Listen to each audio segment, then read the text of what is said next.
Stage पे Congress party के वरिष्ठ नेता, हमारे प्यारे कार्यकर्ता, प्रेस के हमारे मित्रों, भाइयों और बहनों, पंजाब के युवाओं, आप सबका यहां बहुत बहुत स्वागत। दूर दूर से आप आए, इतनी गर्मी में आप आए, इसके लिए दिल से आपका धन्यवाद करता हूं।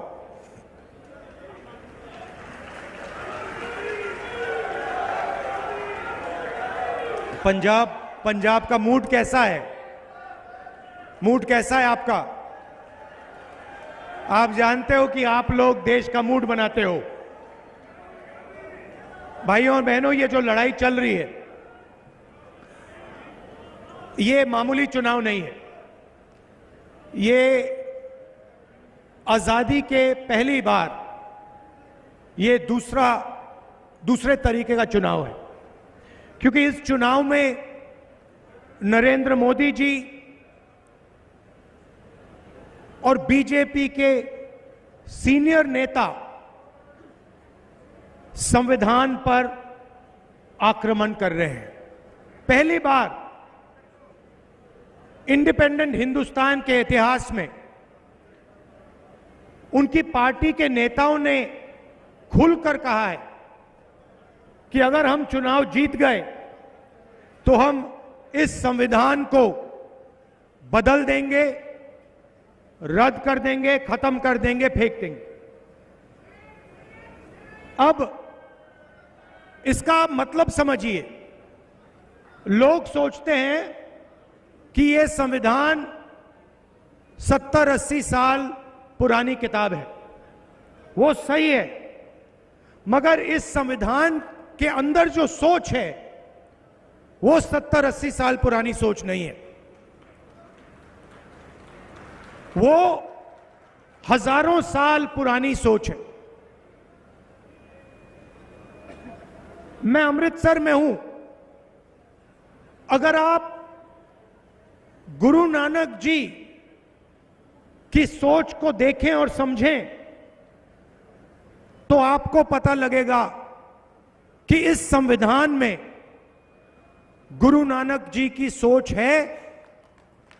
और मैं उससे आगे जाता हूं कि इस संविधान की जो नींव है, इस संविधान की जो नींव है वो गुरु नानक जी ने रखी थी, उनकी सोच ने रखी थी।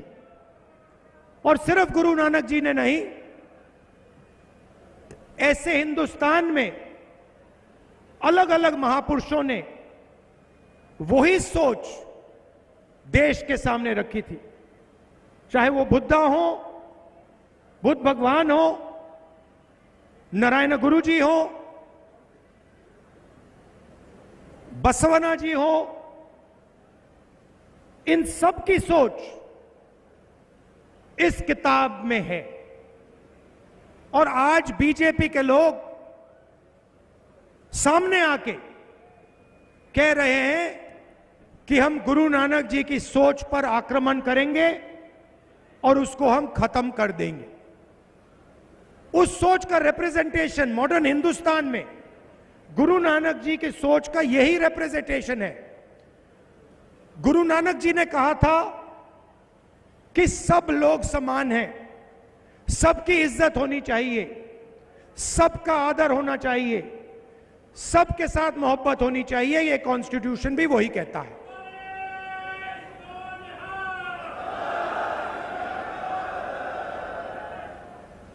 तो चुनाव दो विचारधाराओं के बीच में है।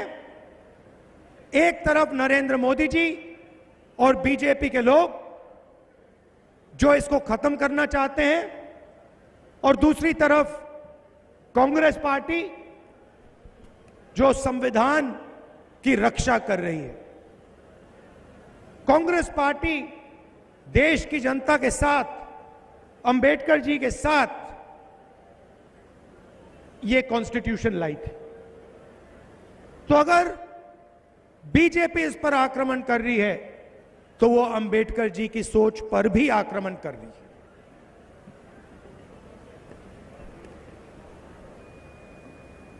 भाइयों और बहनों, आप देश में किसानों की हालत जानते हो और आप ये भी जानते हो कि पिछले 10 सालों में नरेंद्र मोदी जी ने हिंदुस्तान के किसानों के लिए, पंजाब के किसानों के लिए इतना सा भी नहीं किया। उल्टा आप पर आक्रमण किया। 3 काले कानून लाए और जब पंजाब के किसान, हरियाणा के किसान, महाराष्ट्र के किसान, मध्य प्रदेश के किसान सड़क पर उतरे तो नरेंद्र मोदी जी ने उनको आतंकवादी कहा। यह बात हम कभी नहीं भूल सकते हैं। 16 लाख करोड़ रुपए उन्होंने 22 लोगों का कर्जा माफ किया, मगर पंजाब के किसान का, बाकी प्रदेशों के किसानों का 1 रुपया उन्होंने कर्जा माफ नहीं किया है। और खुलकर कहते हैं कि मैं किसानों का कर्जा माफ नहीं करूंगा क्योंकि इससे किसानों की आदत बिगड़ती है। मैं आपसे पूछना चाहता हूं, अदानी का कर्जा माफ होता है, 16 लाख करोड़ रुपए 22 लोगों का कर्जा माफ होता है, तो उनकी आदत नहीं बिगड़ती है, मगर पंजाब के किसान का कर्जा माफ होता है तो किसान की आदत बिगड़ती है। यह कैसी सोच है?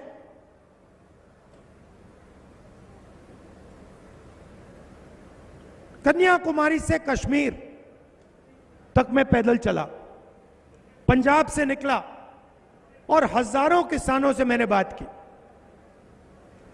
और किसानों ने सिर्फ 3 चीजें मुझे बोली जो आपके दिल में थी। सबसे पहले आपने कहा कि देखिए राहुल जी, हमें बात समझ नहीं आती है, हमने क्या गलती की है। उनका कर्जा माफ हो जाता है, अदानी अंबानी के लिए कानून बनते हैं, मगर हमारा कर्जा कभी माफ नहीं होता। यह आपने पहली बात बोली। दूसरी बात आपने बोली कि राहुल जी, हम मार्केट में जाते हैं, अलग अलग प्रोडक्ट्स खरीदते हैं, शर्ट खरीदते हैं, पैंट खरीदते हैं, मोबाइल फोन खरीदते हैं।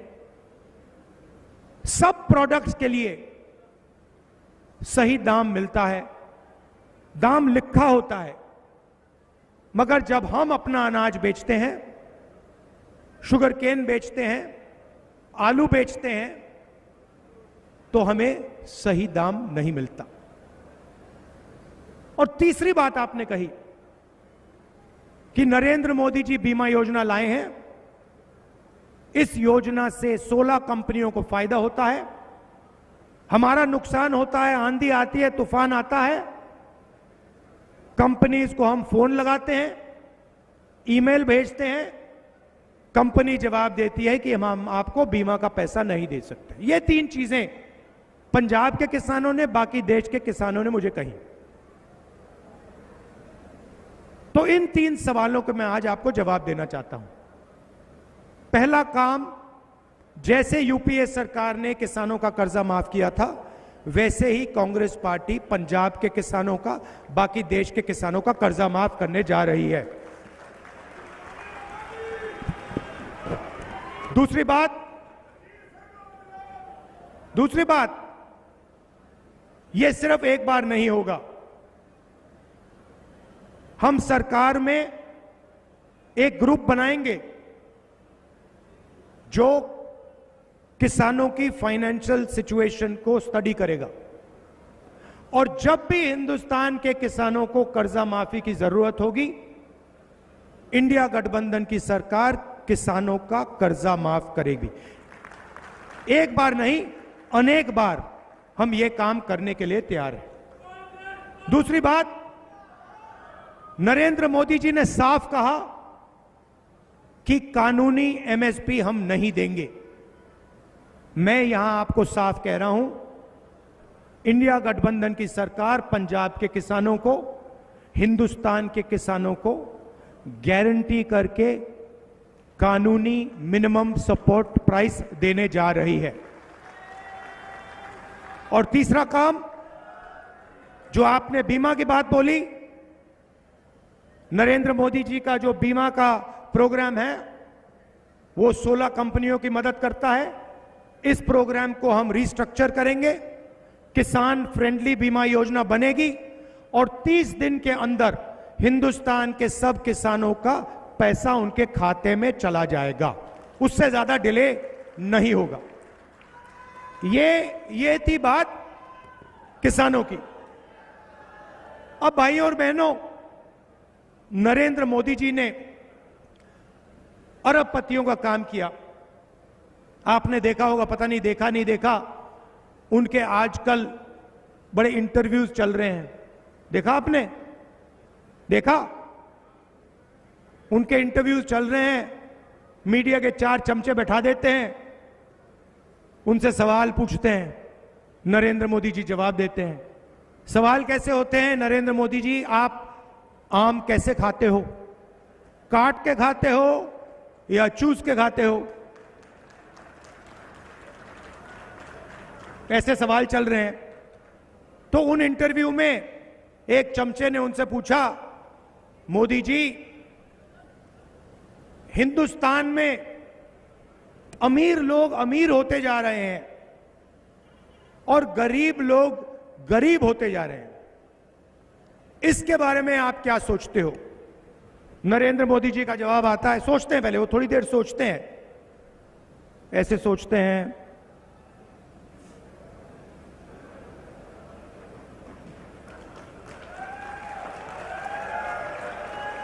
फिर कहते हैं,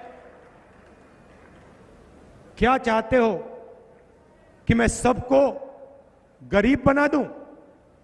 नहीं मोदी जी, हम चाहते हैं कि जो आप अमीरों के लिए करते हो, अरबपतियों के लिए करते हो, वो आप गरीबों के लिए करो। अच्छा, एक नई बात चली है, पता नहीं आपने सुना नहीं सुना, उन्हीं चमचों के साथ इंटरव्यू में एक चमची पूछती है, नरेंद्र मोदी जी, आप में इतनी ऊर्जा कहां से आती है, इतनी एनर्जी कहां से आती है? नरेंद्र मोदी जी का जवाब आता है, मैं बायोलॉजिकल नहीं हूं, बायोलॉजिकल नहीं हूं, पता नहीं चीजें कैसे होती हैं, परमात्मा ने मुझे भेजा है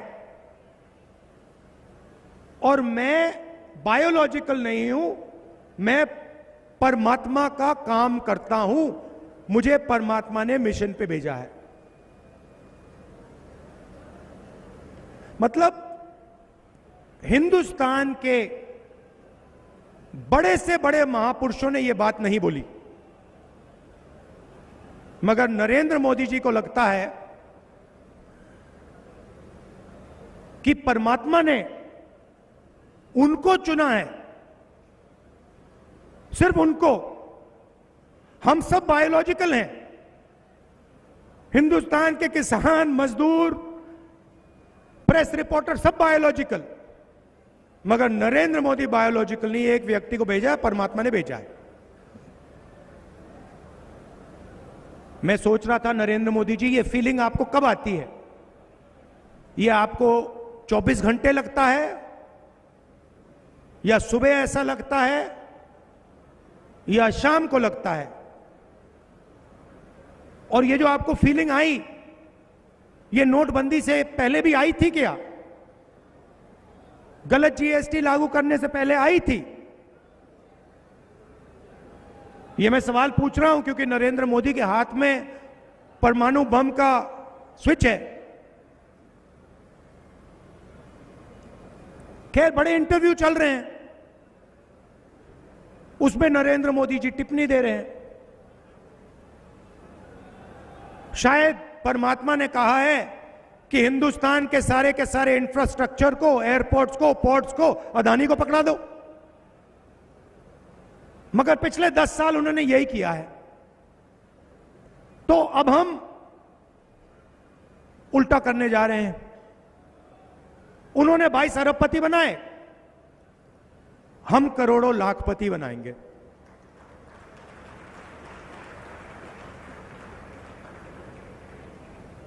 कैसे बनाएंगे?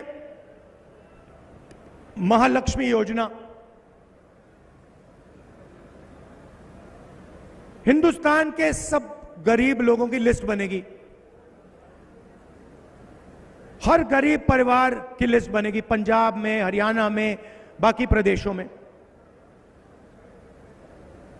और हर परिवार में से, हर गरीब परिवार में से एक महिला का नाम चुना जाएगा। करोड़ों महिलाओं के नाम आएंगे। 4 जून को इंडिया गठबंधन की सरकार चुनी जाएगी और हम काम शुरू कर देंगे। हर गरीब महिला के बैंक अकाउंट में 4 जुलाई को सुबह आप उठेंगी, 9 बजे आप अपना बैंक अकाउंट खोल के देखेंगी और उसमें इंडिया गठबंधन की सरकार ने 8,500 रुपए आपके लिए अंदर डाल दिए होंगे। जुलाई, अगस्त, सितंबर, अक्टूबर, नवंबर, दिसंबर चलता जाएगा। हर महीने खटाखट 8,500 रुपए अंदर।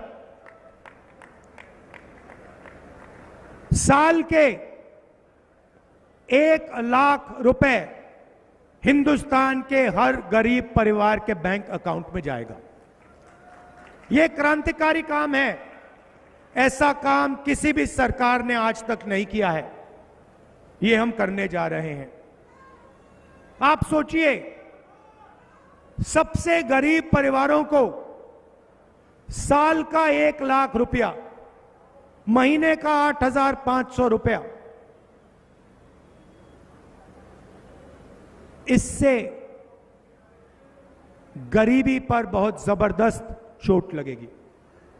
लिस्ट में किसानों के परिवार होंगे, मजदूरों के परिवार होंगे, बेरोजगार युवा होंगे और सीधा हम उनके बैंक अकाउंट में पैसे का इंजेक्शन डाल रहे हैं। इसके पीछे सोच है भाइयों और बहनों, इसके पीछे सोच है। आइडिया क्या है मैं आपको बताता हूं। नरेंद्र मोदी जी ने 22 लोगों को लाखों करोड़ रुपए दिए, अंबानी, अदानी जैसे लोगों को। उन्होंने उस पैसे को लंदन में खर्च किया, दुबई में खर्च किया, हिंदुस्तान के बाहर खर्च किया, जमीन खरीदी, होटल खरीदे। जब आपके पास पैसा आएगा, आप इसको लंदन में नहीं खर्च करोगे, आप इसको पंजाब में खर्च करोगे, गांव में खर्च करोगे, शहरों में खर्च करोगे, शर्ट खरीदोगे, पैंट खरीदोगे, जूते खरीदोगे, मोबाइल फोन, मोटरसाइकिल, ये चीजें आप खरीदोगे। और जैसे ही आपने इस पैसे से ये चीजें खरीदनी शुरू की, वैसे ही हिंदुस्तान की फैक्ट्रियां, अमृतसर की बंद फैक्ट्रियां एक बार फिर शुरू हो जाएंगी और हिंदुस्तान के बेरोजगार युवाओं को उन्हीं फैक्ट्री में पैसा मिलेगा। तो एक प्रकार से हम हिंदुस्तान की इकोनॉमी को जंप स्टार्ट करने की कोशिश कर रहे हैं। जैसे मोटरसाइकिल में आप पेट्रोल डालते हो और फिर चाबी घुमाते हो, वैसे ही हम आपके जेब में पैसा डाल रहे हैं, आपके बैंक अकाउंट में पैसा डाल रहे हैं और उस पैसे से हिंदुस्तान की अर्थव्यवस्था जंप स्टार्ट होगी, स्टार्ट हो जाएगी। किसानों को हम कर्जा माफ कर रहे हैं, गरीबों के बैंक अकाउंट में 1 लाख रुपया डाल रहे हैं। आज मजदूरों को मनरेगा के लिए 250 रुपए मिलता है। इंडिया सरकार मजदूरों को मनरेगा के लिए 400 रुपए देने जा रही है। आशा और आंगनवाड़ी की जो महिलाएं हैं, आपकी जो भी आज आमदनी है, 4 जून के बाद हम उसको दुगना कर देंगे, डबल कर देंगे। अब आई बात बेरोजगार युवाओं की। नरेंद्र मोदी जी ने हिंदुस्तान के युवाओं से कहा था, 2 करोड़ युवाओं को मैं रोजगार दूंगा। प्राइवेटाइजेशन किया,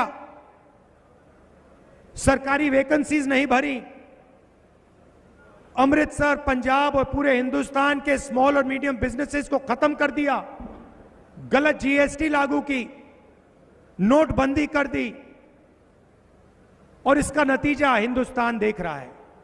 आज हिंदुस्तान के युवाओं को रोजगार मिल ही नहीं सकता। अंबानी और अदानी रोजगार नहीं दे पाते, दे नहीं सकते।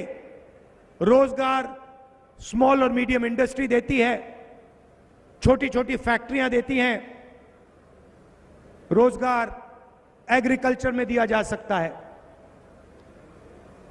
तो हम पहला काम सरकारी नौकरियों को भरने का करने जा रहे हैं। 30 लाख सरकारी नौकरियां आज हिंदुस्तान में खाली हैं। हमारा पहला कदम उन नौकरियों को आपके हवाले करने का होगा। दूसरा काम और क्रांतिकारी काम, दूसरा काम और क्रांतिकारी काम, हिंदुस्तान के युवाओं को मैं कहना चाहता हूं, अरबपतियों के बेटे जॉब मार्केट में जाने से पहले 1 साल की टेम्पररी नौकरी करते हैं। उसमें उनको ट्रेनिंग मिलती है, पैसा मिलता है और जॉब मार्केट में अंदर जाने का मौका मिलता है। मगर ये फैसिलिटी गरीब युवाओं को नहीं मिलती, बेरोजगार युवाओं को नहीं मिलती। हमने पहले मनरेगा में रोजगार का अधिकार दिया था, उससे करोड़ों लोगों को फायदा हुआ।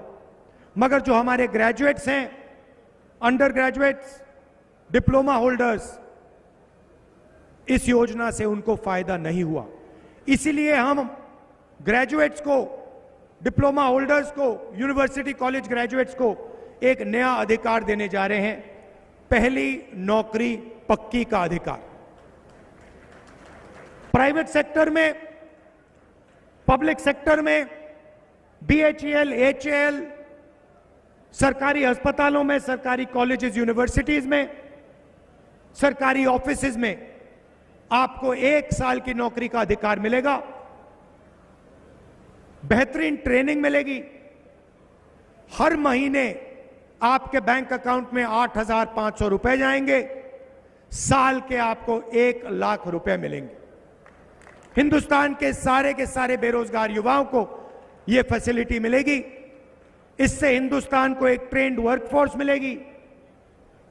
बेरोजगार युवाओं के जेब में पैसा जाएगा, उनको एक्सपीरियंस मिलेगा और वही पैसा जो उनके जेब में जाएगा, जैसे महिलाओं का पैसा अर्थव्यवस्था को चालू करेगा, वैसे ही यह पैसा भी अर्थव्यवस्था को जंप स्टार्ट करेगा। तो यह हमारी सोच है। मेन चीज संविधान की रक्षा, गुरु नानक जी की सोच की रक्षा, भाईचारा और जैसे मैंने भारत जोड़ो यात्रा में कहा था, नफरत के बाजार में मोहब्बत की दुकान खोलनी है, सबको एक साथ लाना है और एक साथ मिलकर प्रगति करनी है। ये आपके लिए मेरा मैसेज है। आखिरी बात कहना चाहता हूं, मैं यहां आया था अमृतसर, गोल्डन टेम्पल में मैंने सेवा की। उससे पहले भी गया था, मत्था टेकता था,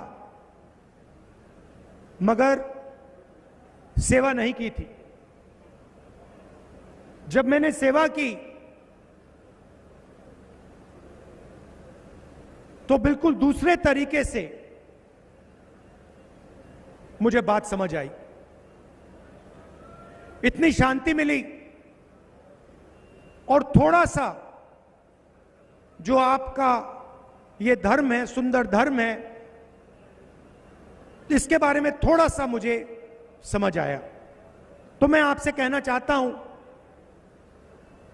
कि अमृतसर और गोल्डन टेम्पल को हमें एक ग्लोबल सेंटर बनाना चाहिए। धार्मिक सेंटर, पिलग्रिमेज सेंटर, और ये जो सोच है और जो शांति वहां मिलती है, इसको पूरी दुनिया में हम सबको मिलकर फैलाना चाहिए। और इस काम को मैं आपको कह रहा हूं कि इस काम को करने में जो भी मैं कर सकूंगा, जितनी भी मैं शक्ति डाल पाऊंगा, मैं डालने जा रहा हूं।